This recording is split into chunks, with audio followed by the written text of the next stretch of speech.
ಹಿಡಿದಿದೆ.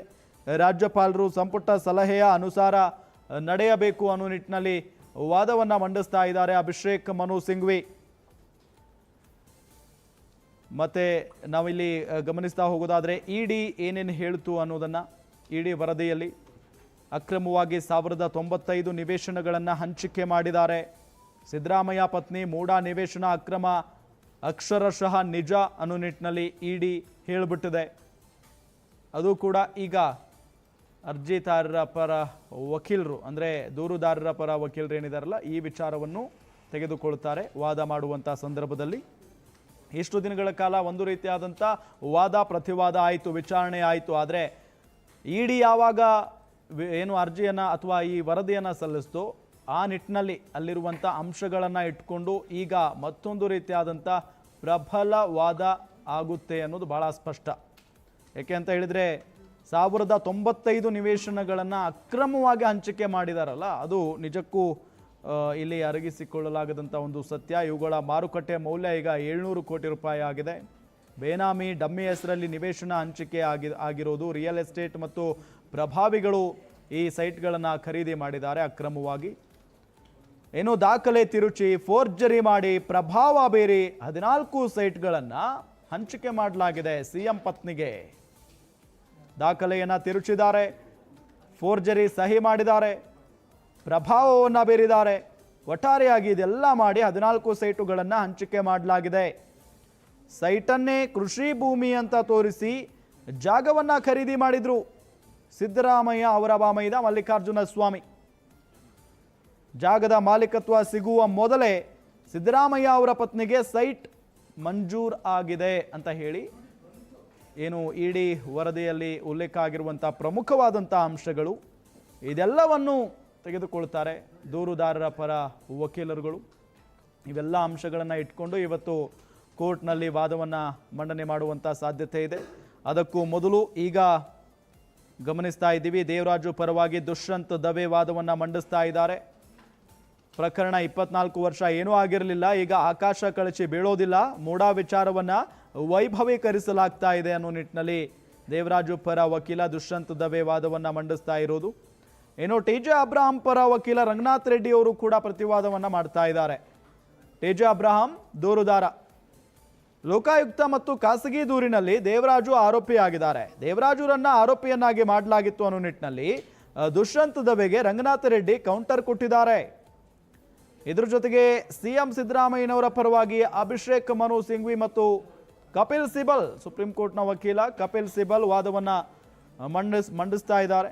ಸಿಎಂ ಪರ ಹಿರಿಯ ವಕೀಲ ಅಭಿಷೇಕ್ ಮನು ಸಿಂಘ್ವಿ ಈಗ ವಾದವನ್ನು ಮಂಡಿಸ್ತಾ ಇರೋದು. ಭ್ರಷ್ಟಾಚಾರ ಪ್ರತಿಬಂಧಕ ಕಾಯಿದೆ ಸೆಕ್ಷನ್ 17A ಉಲ್ಲಂಘಿಸಲಾಗಿದೆ, ಇದನ್ನು ಏಕಸದಸ್ಯ ಪೀಠ ಎತ್ತಿ ಹಿಡಿದಿದೆ ಅನ್ನೋ ನಿಟ್ಟಿನಲ್ಲಿ ಅಭಿಷೇಕ್ ಮನು ಸಿಂಘ್ವಿ ಹೇಳಿರೋದು. ರಾಜ್ಯಪಾಲರು ಸಂಪುಟ ಸಲಹೆಯ ಅನುಸಾರ ನಡೆಯಬೇಕು. ಏನು ರಾಜ್ಯ ಸರ್ಕಾರ ಹಿತಾಸಕ್ತಿ ಹೊಂದಿದೆ, ಸಂಪುಟ ಮುಖ್ಯಮಂತ್ರಿ ಮುನ್ನಡೆಸ್ತಾರೆ. ಏಕಸದಸ್ಯ ಪೀಠವು ರಾಜ್ಯಪಾಲರ ಅನುಮತಿಯನ್ನು ಎತ್ತಿ ಹಿಡಿದಿದೆ, ಏಕಸದಸ್ಯ ಆದೇಶ ಸ್ವೀಕಾರವಲ್ಲ ಅಂತ ಅಭಿಷೇಕ್ ಮನು ಸಿಂಘ್ವಿ ಈ ಸಂದರ್ಭದಲ್ಲಿ ವಾದವನ್ನು ಮಂಡನೆ ಮಾಡಿದ್ದಾರೆ. ಸಿಎಂ ಪರ ಹಿರಿಯ ವಕೀಲ ಅಭಿಷೇಕ್ ಮನು ಸಿಂಘ್ವಿ ವಾದ ಮಾಡ್ತಾ ಇದ್ದಾರೆ. ರಾಜ್ಯ ಸರ್ಕಾರ ಹಿತಾಸಕ್ತಿ ಹೊಂದಿದೆ, ಸಂಪುಟವನ್ನು ಮುಖ್ಯಮಂತ್ರಿಗಳು ಮುನ್ನಡೆಸ್ತಾರೆ, ಏಕಸದಸ್ಯ ಪೀಠವು ರಾಜ್ಯಪಾಲರ ಅನುಮತಿಯನ್ನು ಎತ್ತಿ ಹಿಡಿದಿದೆ, ಏಕಸದಸ್ಯ ಆದೇಶ ಸ್ವೀಕಾರವಲ್ಲ ಅಂತ ಹೇಳಿ ಸಿಂಘ್ವಿ ಈ ಸಂದರ್ಭದಲ್ಲಿ ವಾದವನ್ನು ಮಂಡಿಸ್ತಾ ಇರೋದನ್ನು ನಾವು ಗಮನಿಸ್ತಾ ಇದ್ದೀವಿ. ಬಹಳಷ್ಟು ಇಂಟ್ರೆಸ್ಟಿಂಗ್ ಆಗಿದೆ ಇವತ್ತಿನ ವಿಚಾರಣೆ. ಅಭಿಷೇಕ್ ಮನು ಸಿಂಘ್ವಿ ಆಗಿರಬಹುದು, ಜೊತೆಗೆ ಕಪಿಲ್ ಸಿಬಲ್ ಆಗಿರಬಹುದು, ಇವರಿಬ್ಬರು ಕೂಡ ಘಟಾನುಘಟಿಗಳು ಸಿಎಂ ಪರವಾಗಿ ವಾದವನ್ನು ಮಂಡಿಸ್ತಾ ಇದ್ದಾರೆ. ಹಾಗಾಗಿ ಇನ್ನೂ ಹಲವು ಪಾಯಿಂಟ್ಸ್ಗಳನ್ನು ಇಲ್ಲಿ ನಾವು ಗಮನಿಸ್ತಾ ಹೋಗಬೇಕಾಗುತ್ತೆ. ಅದಕ್ಕಿಂತ ಮೊದಲು ಇಲ್ಲಿ ದೇವರಾಜು ಪರವಾಗಿ ದುಷ್ಯಂತ್ ದವೆ ವಾದವನ್ನು ಮಾಡಿರೋದು, ಜೊತೆಗೆ ಟಿಜೆ ಅಬ್ರಹಾಂ ಪರವಾಗಿ ವಕೀಲ ರಂಗನಾಥ್ ರೆಡ್ಡಿ ವಾದವನ್ನು ಮಾಡ್ತಾ ಇರೋದು. ಭಾಳ ಪ್ರಮುಖವಾಗಿ ದೇವರಾಜು ಪರವಾಗಿ ದುಷ್ಯಂತ್ ದವೆ ವಾದವನ್ನು ಮಾಡಿರೋದನ್ನು ನಾವು ಗಮನಿಸ್ತಾ ಇದ್ದೀವಿ. ಪ್ರಕರಣ 24 ವರ್ಷ ಏನೂ ಆಗಿರಲಿಲ್ಲ, ಈಗ ಆಕಾಶ ಕಳಚಿ ಬೀಳೋದಿಲ್ಲ, ಮೂಡಾ ವಿಚಾರವನ್ನು ವೈಭವೀಕರಿಸಲಾಗ್ತಾ ಇದೆ ಅನ್ನೋ ನಿಟ್ಟಿನಲ್ಲಿ ದುಷ್ಯಂತ್ ದವೆ ವಾದವನ್ನು ಮಂಡಿಸ್ತಾ ಇದ್ದರೆ, ಮತ್ತೊಂದು ಕಡೆ ಟಿಜೆ ಅಬ್ರಹಾಂ ಪರವಾಗಿ ಇಲ್ಲಿ ರಂಗನಾಥ್ ರೆಡ್ಡಿ ಅವರು ವಾದವನ್ನು ಮಾಡ್ತಾ ಇರೋದು. ಲೋಕಾಯುಕ್ತ ಮತ್ತು ಖಾಸಗಿ ದೂರಿನಲ್ಲಿ ದೇವರಾಜು ಆರೋಪಿಯಾಗಿದ್ದಾರೆ. ದೇವರಾಜುರನ್ನು ಆರೋಪಿಯನ್ನಾಗಿ ಮಾಡಲಾಗಿತ್ತು ಅನ್ನೋ ನಿಟ್ಟಿನಲ್ಲಿ ದುಷ್ಯಂತ್ ದವೆ ಅವರಿಗೆ ರಂಗನಾಥ್ ರೆಡ್ಡಿ ಕೌಂಟರ್ ಕೊಟ್ಟಿರುವುದನ್ನು ಕೂಡ ನಾವು ಗಮನಿಸ್ತಾ ಇದ್ದೀವಿ. ಇದೆಲ್ಲದರ ನಡುವೆ ಅಭಿಷೇಕ್ ಮನು ಸಿಂಘ್ವಿ, ಕಪಿಲ್ ಸಿಬಲ್ ಸಿಎಂ ಪರವಾಗಿ ವಾದ ಮಾಡ್ತಾ ಇದ್ದಾರೆ. ಈಗ ಅಭಿಷೇಕ್ ಮನು ಸಿಂಘ್ವಿ ಅವರ ವಾದವನ್ನು ನಾವು ಗಮನಿಸ್ತಾ ಇರುವುದಾದರೆ, ಸಿಎಂ ಪರ ಏನು ಹಿರಿಯ ವಕೀಲರು ಅಭಿಷೇಕ್ ಮನು ಸಿಂಘ್ವಿ, ಭ್ರಷ್ಟಾಚಾರ ಪ್ರತಿಬಂಧಕ ಕಾಯ್ದೆ ಸೆಕ್ಷನ್ 17A ಉಲ್ಲಂಘನೆ ಮಾಡಲಾಗಿದೆ, ಇದನ್ನು ಏಕಸದಸ್ಯ ಪೀಠ ಎತ್ತಿ ಹಿಡಿದಿದೆ, ರಾಜ್ಯಪಾಲರು ಸಂಪುಟ ಸಲಹೆಯ ಅನುಸಾರ ನಡಿಬೇಕು ಅನ್ನೋ ನಿಟ್ಟಿನಲ್ಲಿ ವಾದವನ್ನು ಮಂಡಿಸ್ತಾ ಇರೋದು. ಜೊತೆಗೆ ರಾಜ್ಯ ಸರ್ಕಾರ ಹಿತಾಸಕ್ತಿಯನ್ನು ಹೊಂದಿದೆ, ಸಂಪುಟವನ್ನು ಮುಖ್ಯಮಂತ್ರಿಗಳು ಮುನ್ನಡೆಸ್ತಾರೆ, ಏಕಸದಸ್ಯ ಪೀಠ ರಾಜ್ಯಪಾಲರ ಅನುಮತಿಯನ್ನು ಎತ್ತಿ ಹಿಡಿದಿದೆ, ಏಕಸದಸ್ಯ ಆದೇಶ ಸ್ವೀಕಾರವಲ್ಲ ಅಂತ ಹೇಳಿ ಸಿಂಘ್ವಿ ಈ ಸಂದರ್ಭದಲ್ಲಿ ವಾದವನ್ನು ಮಂಡಿಸ್ತಾ ಇರೋದು ನಾವು ಗಮನಿಸ್ತಾ ಇದ್ದೀವಿ. ಹಲವಾರು ರೀತಿಯಲ್ಲಿ ವಾದ ಪ್ರತಿವಾದ ಇದೆಲ್ಲವೂ ಕೂಡ ನಡೀತಾ ಇದೆ. ಇವತ್ತು ಅಂತಿಮವಾಗಿ ಏನಾಗುತ್ತೆ ಅನ್ನೋ ಕುತೂಹಲ ಅಂತೂ ಇದ್ದೇ ಇದೆ. ಯಾಕೆ ಅಂತ ಹೇಳಿದರೆ, ಸಿಎಂ ಇಷ್ಟು ವರ್ಷಗಳ ರಾಜಕೀಯ ಜೀವನದಲ್ಲಿ ಇದು ಕಪ್ಪು ಚುಕ್ಕೆ ಆಗಿಬಿಟ್ಟಿದೆ ಅವರಿಗೆ. ಈ ಒಂದು ಪ್ರಕರಣ ಅವರು ನಾನು ಕಾನೂನು ಹೋರಾಟವನ್ನೇ ಮಾಡ್ತೀನಿ ಅನ್ನೋ ನಿಟ್ಟಿನಲ್ಲಿನೇ ಬಂದು ಈಗ ಕಾನೂನು ಹೋರಾಟವನ್ನು ಎದುರಿಸ್ತಾ ಇದ್ದಾರೆ, ಮಾಡ್ತಾ ಇದ್ದಾರೆ. ಹಾಗಾಗಿನೇ ಅವರ ಪರವಾಗಿ ಸುಪ್ರೀಂ ಕೋರ್ಟ್ ವಕೀಲರೇ ಇಲ್ಲಿ ವಾದವನ್ನು ಮಂಡಿಸ್ತಾ ಇರೋದು ನಾವು ಗಮನಿಸ್ತಾ ಇದ್ದೀವಿ. ಕಪಿಲ್ ಸಿಬಲ್ ಜೊತೆಗೆ ಅಭಿಷೇಕ್ ಮನು ಸಿಂಘ್ವಿ ವಾದ ಮಾಡ್ತಾ ಇದ್ದಾರೆ.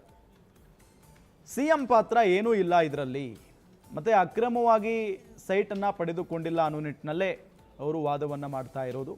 ಆದರೆ ಇಡಿ ಈ ಒಂದು ಪ್ರಕರಣಕ್ಕೆ ಯಾವಾಗ ಎಂಟ್ರಿ ಕೊಡುತ್ತೋ, ತನಿಖೆಯನ್ನು ಮಾಡಿ ವರದಿಯನ್ನು ಸಲ್ಲಿಸುತ್ತೋ, ಆ ವರದಿಯನ್ನು ನೋಡಿದ ಸಿದ್ದರಾಮಯ್ಯನವರು, ಅವರ ಪತ್ನಿ ಆಗಿರಬಹುದು, ಅವರ ಕಡೆಯವರಾಗಿರ್ಬೋದು, ಎಲ್ಲೋ ಒಂದು ಕಡೆ ಆಶ್ಚರ್ಯ ಆಗಿ ಹೋಗ್ಬಿಟ್ಟಿದೆ ಅವರಿಗೆಲ್ಲ.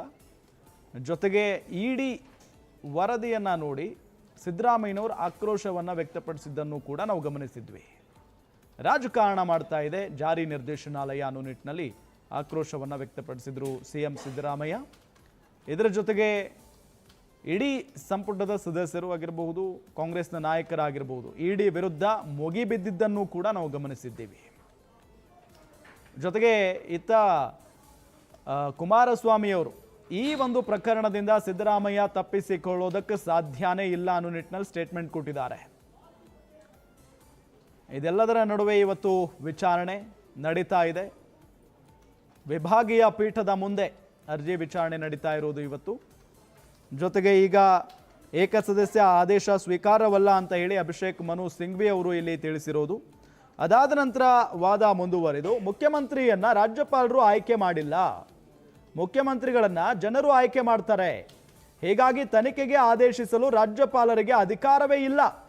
ಈ ಸಾಂವಿಧಾನಿಕ ಪ್ರಶ್ನೆಗೆ ಹೈಕೋರ್ಟ್ ಉತ್ತರಿಸಬೇಕು ಅಂತ ಸಿಎಂ ಸಿದ್ದರಾಮಯ್ಯ ಪರ ವಕೀಲ ಕಪಿಲ್ ಸಿಬಲ್ ವಾದವನ್ನು ಮಂಡಿಸ್ತಾ ಇದ್ದಾರೆ.